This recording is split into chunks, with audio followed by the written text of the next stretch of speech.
Pasca konvensi Partai Republik di Charlotte, North Carolina, kontestasi politik di negara bagian ini baru saja dimulai. We're being tested as a country, but I've always run to the fight.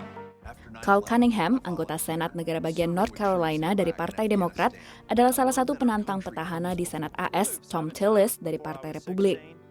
I grew up with strong parents and humble people and humble places.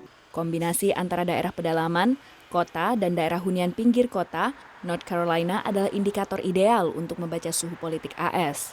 North Carolina is very much a microcosm of the nation as a whole because our state is very bitterly divided. It's that last sliver of persuadable voters that could flip from one side to the other that really makes North Carolina as competitive as any place else in the country. Jajak pendapat menunjukkan Cunningham unggul 5 poin dibanding Tillis. Presiden AS Donald Trump jadi pemain kunci dalam persaingan ini. The national dynamics plays out here in North Carolina, particularly for the U.S. Senate race, just because Thom Tillis was so closely aligned to President Trump before COVID, but when COVID hit, he kind of started to tack more towards the middle, not really talking about Donald Trump. Virus corona juga jadi isu penting di Iowa, di mana Senator Partai Republik Johnny Ernest dukungannya hanya berselisih tipis dengan penantang Demokrat Theresa Greenfield. Menurut analis, di tengah pandemi, isu nasional akan lebih berperan dalam menentukan pemilihan Senat pada musim pemilu kali ini. We're waiting to see how folks either defend the president in his handling of the coronavirus pandemic or whether they're trying to distance themselves a little bit, and that'll depend on how much it's impacted the state.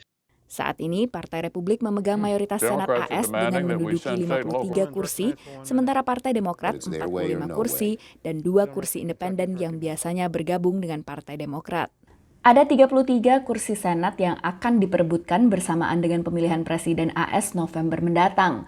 2 kursi Senat diperebutkan dalam pemilihan luar biasa, yaitu di Arizona mengikuti meninggalnya John McCain pada 2018 lalu, dan di Georgia karena pengunduran diri Johnny Isakson dengan alasan kesehatan.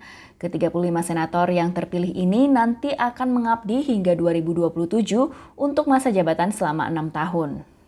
Di negara bagian Maine, Susan Collins yang dikenal dengan pilihannya untuk mengonfirmasi Jaksa Agung Brett Kavanaugh dan membebaskan Trump dalam sidang pemakzulannya awal tahun ini, tertinggal dari Sarah Gideon yang berhasil menggalang kas kampanye jutaan dolar berkat pilihan kontroversial Collins tersebut.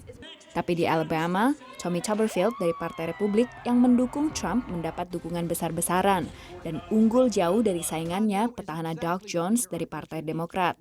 And it's all going to come down to turnout, and especially in places where Trump surprisingly won in 2016, and those abilities of those senators to use their state dynamics independently from the nationalized Trump election.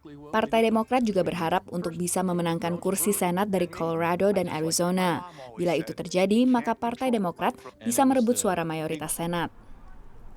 Demikian laporan VOA.